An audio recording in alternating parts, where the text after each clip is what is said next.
네, 이제 우리 또 다른 수동태 만드는 형식에 대해서 또 한번 확인을 해 보시도록 하시겠습니다. 자, 우리 저번 강의까지는 아주 간단한 삼형식을 가지고 이제 기본적으로 우리가 수동태라는 것을 어떻게 만드는지 보셨었죠? 다시 한번 잠깐 되짚어 보면 주어, 동사, 목적어를 띄고 있었던 우리 삼형식 능동태 문장에서 목적어가 앞으로 와서 주어가 되고 동사는 비동사 PP, 원래 주어는 by에다가 목적격으로 바뀌면서 이제 우리 그 다른 형식을 취하게 되는 거예요. 그래서 주어, 비동사 PP, 그리고 by, 목적격 이렇게 갔었는데 4형식, 5형식도 바꿀 수 있다 했으니까 우리 그럼 하나씩 4형식부터 보시도록 하실게요.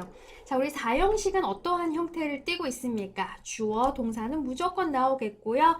간접 목적어, 직접 목적어 이렇게 4개의 문항을 가지고 4형식이다라는 것을 우리가 이루게 되는데 3형식에서는 굉장히 간단했어요. 왜 그렇습니까? 목적어가 하나밖에 없었기 때문에 그 목적어를 앞으로 빼고 그 다음에 그냥 동사 바꿔주고 주어를 by 뒤에다가 놓아주면 됐던 거였는데 4형식은 목적어가 2개가 있단 말이에요. 그러니까 헷갈리실 수밖에 없는 거지. 그냥 간단하게 그렇게 생각하시면 돼요. 기본적으로는 간접 목적어도 주어가 될 수 있고요. 직접 목적어도 주어가 될 수 있습니다. 그럼 뭐가 차이냐? 간접 목적어가 주어가 됐다. 직접 목적어가 주어가 됐다 할 때는 주어가 될 수 없었던 나머지 목적어 있잖아요. 그 아이를 우리가 처리를 어떻게 하느냐를 기억을 하시면 돼요. 하나씩 보실게요. 자, 우선은 직접 목적어를 우리가 앞으로 빼보는 형식을 취하자. 자, 선생님들 3형식이 주어, 동사, 목적어. 그 목적어는 100%는 절대로 아니지만 그냥 흔히 을로 해석이 되는 그 아이가 그냥 목적어잖아요. 4형식에서 3형식의 목적어와 굉장히 비슷한 아이는 직접 목적어예요.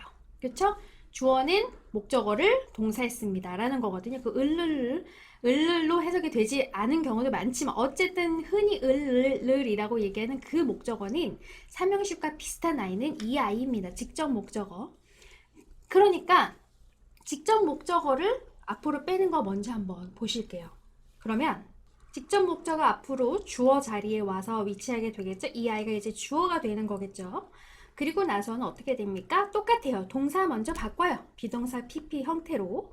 그리고 나서 어떻게 돼요? 자, 전치사를 하나 넣어야 된다. 그리고 나서 간접 목적어 넣고 그리고 나서 by 주어. 그러니까 우리가 원래 by 주어를 비동사 PP 뒤에다가 넣었잖아요. 그쵸? 우리 3형식에서는. 그런데 4형식에서 직접 목적어를 앞으로 주어 자리로 가지고 오는 경우는 이 간접 목적어를 꼭 적절한 전치사를 사용해서 넣고 그 다음에 간접 목적어 넣고 그 다음에 by 주어가 들어오게 됩니다. 왜냐면 그냥 간단하게 선생님들 우리 4형식에서 간접 목적어가 보통 해석이 어떻게 됩니까? 누구누구에게 또는 누구누구를 위하여 누구누구한테 이런 느낌이란 말이에요. 그 아이가 여기선 전치사 없이 에게, 한테, 위하여 라는 뜻을 살릴 수 있었던 이유는 4형식이었기 때문에 그래요. 오케이? 그러면 이 아이가 이렇게 수동태로 바뀌게 되면 더 이상 4형식은 아니고요. 그렇게 되는 경우에서는 이 간접 목적어가 전치사 없이도 누구누구에게 라는 뜻을 살릴 수가 없는 거예요. 그렇기 때문에 전치사를 적정한 아이를 넣어주고 그 다음에 간접 목적어 그 다음에 이제 맨 마지막에 by에다가 주어를 넣어주신다는 거죠. 이거는 이따가 우리 센텐스들을 보시면 좀 더 이해가 되실 겁니다. 자, 그러면 간접 목적어를 뺄 수는 없나요? 물론 있죠. 간접 목적어를 빼면 쉬워요. 오히려 쉬워요. 왜 그러냐? 자, 간접 목적어 앞으로 빼요. 동사, 비동사, PP 그대로 와요. 그 다음에 지금 직접 목적어 남아있잖아요. 아까 우리 직접 목적어가 주어가 됐을 때는 간접 목적어 앞에다가 적절한 전치사를 넣었어야 됐죠? 직접 목적어는 그냥 그대로 자기 있는 형태 그대로 넣어주시면 됩니다. 그러니까 그냥 쓰면 돼요. 남아있는 애들. 너무너무 쉬워요. 그리고 나서 바이에다가 주어 다시 한번 잡아주시면 되겠다. 아시겠죠? 그래서 간접 목적어도 주어로 뺄 수 있고 직접 목적어도 주어로 뺄 수 있는데 누가 빠졌느냐 또는 누가 남아있느냐에 따라서 이 남아있는 목적어를 어떻게 처치를 해주실지 결정하셔야 된다는 거. 그래서 요거는 좀 잘 기억을 하셔야 됩니다. 그거를 잡고서는 하나씩 보실게요. 자, 직접 목적어가 주어가 됐다. 그 말은 다시 뭐라고요? 간접 목적어가 어떻게 해야 되나 우리가 결정을 하셔야 돼. 근데 간접 목적어가 원래 어떤 해석이 나는 애들입니까? 사형식에서 간접 목적어는 어떻게 보통 해석이 되죠? 누구누구에게, 누구누구를 위하여 이렇게 해석이 된단 말이에요. 그러니까 그 느낌을 살려주기 위해서 전치사 넣고 간접 목적어 넣어주셔야 된다. 그러면 그 전치사는 어떤 전치사를 쓰느냐는 무엇에 따라 달라지느냐? 동사에 따라 달라진다. 그런데 선생님들 이 동사 보시면 굉장히 익숙하신 동사들입니다. 이거 기억나십니까? 제가 문장의 형식 할 때 4형식을 말씀을 드리면서 이 4형식을 굳이 3형식으로 바꾸기를 원하신다면 요렇게 바꾸셔야 돼요 라고 말씀을 드렸어요. 근데 3형식으로 바꿀 때 그때 우리가 전치사를 써가지고 3형식 형태로 바꿨었거든요. 기억나십니까? 오케이. 그때 외우셨던 동사 형태랑 똑같습니다. 똑같아요. 그때 우리가 4형식을 3형식으로 바꿀 때 이러한 애들은 to를 써가지고서는 갔어야 됐습니다. 라고 공부하셨었죠? 똑같습니다. 똑같아. 그러니까 그때 잘 외워두셨다면 지금 수동태 공부하실 때도 똑같은 아이들이 똑같은 전치사를 가지고 온다라고 생각하시면 돼요. Send, tell, land, give, offer, bring, out, teach, show, write, read. 요러한 동사가 있는 4형식을 수동태로 바꾼다 하실 때는 간접 목적어 앞에 to를 넣고 가셔야 되고 그로부터 편지가 나에게 왔다. 자, 요거를 우리가 영작을 한번 해보시게 되면 그로부터 라고 되어 있지만 He sent me a letter. 자, 요 표현으로부터 시작이 된 거예요. 그는 나에게 편지를 보냈다. 요 느낌을 우리가 수동태로 바꿨을 때 그로부터 편지가 나에게 왔다라는 우리나라 말의 해석이 될 수가 있는 겁니다. He sent me a letter. 그는 나에게 편지를 보냈다. 간접 목적어 누구예요? Me. 직접 목적어 누굽니까? A letter. 자, 그럼 우리 이 a letter를 주어로 바꿔서 수동태로 만들어 보자. 자, sent는 어떤 거 여기 있네. send라는 동사의 우리 과거 형태. 아, send라는 동사가 있었어? to라는 전치사 써야 돼. 그러면은 얘 앞으로 빠지죠? A letter. 그 다음에 비동사 pp인데 얘가 지금 과거였으니까 was sent. 그쵸? 그 다음에 간접 목적어 앞에 전치사 넣자. send는 to me. 그리고 이 주어를 by와 함께 by he. 여기는 주어였으니까 주격으로 적었지만 여기는 목적 전치사 뒤는 목적격이죠. 그러니까 목적격으로 바꿔주셔서 by him. A letter was sent to me by him. 이렇게 가시는 거죠. 아시겠죠? sent, and, give 이런 애들은 to. 그래서 간접 목적어 앞에 그 전치사 넣어주시고 이렇게 만들어 주셔야 됩니다. 자, 그런데 아래의 동사들은 직접 목적어만 주어가 될 수 있고 전치사는 for. 아까 보셨던 동사들은 to, 지금 보실 동사들은 for. 예, 이미 보셨던 동사들이에요. 마찬가지로 제가 문장의 형식에서 말씀드렸었습니다. 이러한 동사들이 있는 4형식을 3형식으로 바꾸고 싶다? 그러면 전치사 for 사용하셔야 된다고. buy, make, find, choose, get, cook, build, bake, design, order, reach, sing 이런 애들. 그래서 그녀는 나에게 인형을 만들어 주었다. 그럼 어떻게 됩니까? She 만들어 주었다. Made 나에게 me 뭐를? A doll. 이거 4형식이란 말이에요. She made me a doll. 그런데 이 직접 목적어를 앞으로 빼서 내가 수동태로 바꾸고 싶어. 근데 make는 for이라는 전치사 써서 간접 목적어 써야 되는데 어떻게 가요? A doll. 그 다음에 make라는 동사를 우리 비동사에다가 pp로 쓰시는데 made 과거니까 was made. 그다음에 이 me 앞에 우리가 방금 보셨던 아이는 to me 적었잖아요. 근데 얘는 지금 make라는 동사랑 같이 왔기 때문에 for me. 그리고 by 한 다음에 주어, she는 주어였기 때문에 주격.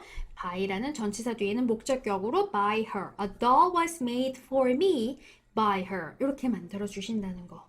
보시니까 좀 이해가 되시죠? 그러니까 이 단어들만 좀 암기가 필요합니다. 저는 이렇게 넘어가지만 우리 선생님들께서는 멈춰놓고 하시면서 좀 계속 암기하시면서 따라오셔야 해요. 공부를 하시면서 따라오시면서 외우셔야 됩니다. 나중에 다 한번 쭉 보고 다시 들어가서 암기할 걸 그때 한꺼번에 외워야지 너무너무 힘드니까 따라오시면서 외워지면 그 다음 저랑 같이 넘어가시는 거예요. 오케이, 그래서 요거는 맞고. I was made a doll by her. 아, 얘는 안 돼요. 자, 이거는 지금 아까 제가 요 부분을 아직 설명을 잘 안 드렸던 건데, 이 전치사 for를 써야만 하는 이 동사들은 직접 목적어만 주어가 될 수 있습니다. 직접 목적어만. 그러니까 제가 아까 말씀드렸잖아요. 원래는 간접 목적어도 주어 될 수 있어요. 그런데 이 아이들은 특이해서 직접 목적어가 아닌 간접 목적어가 주어 자리에 올 수는 없다는 거예요. 그래서 이 me가 앞으로 와서 I was made a doll by her 이렇게는 안 된다. 꼭 기억하셔야 되겠죠? 이러한 아이들은 전치사 for를 사용해서 가는 거고요. 직접 목적어를 앞으로 빼는 건 괜찮지만 간접 목적어를 앞으로 빼서 수동태 하는 거는 이 아이들은 안 됩니다. 아까 to, 전치사 to를 써야 되는 그 동사들은 괜찮지만 이 아이들은 안 돼요. 오케이? 그러니까 그것도 기억하셔야 되겠네. 이렇게 두 가지.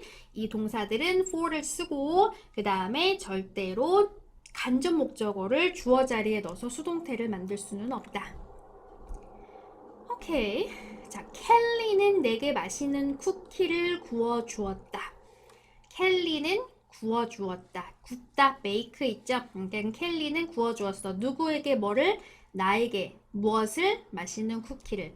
Kelly baked me delicious cookies. 이거잖아요. 그쵸? 간접 목적어, 직접 목적어. 그런데 다시 한번 이 bake란 동사는 직접 목적어가 주어로 쓰여서 수동태를 만들어질 때는 간접 목적어 앞에 전치사 for 넣고 가는 거고 간접 목적어 이 아이를 앞으로 빼서 주어 자리에 넣을 수는 없는 동사. 그래서 delicious cookies 직접 목적어가 앞으로 오는 거는 괜찮아요. bake were baked 과거니까 그 다음에 me 앞에 전치사 for me 그 다음에 by Kelly 이렇게 가시는 거죠. 그쵸?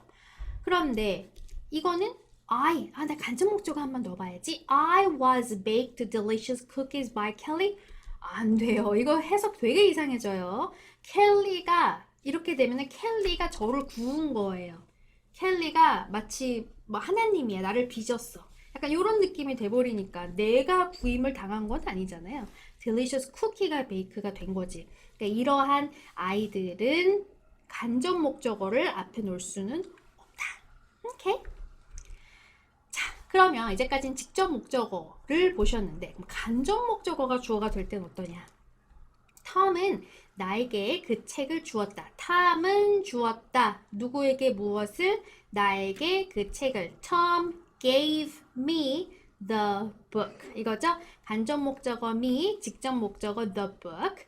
자, 그러면 우리 이거 간접 목적어를 앞으로 빼보자 했으니까 me가 앞으로 빠지면서 I가 되겠죠. 주어가 돼야 되니까 I, 그 다음에 동사 gave 어떻게 바뀝니까? was given, 비동사 PP 형태 was given.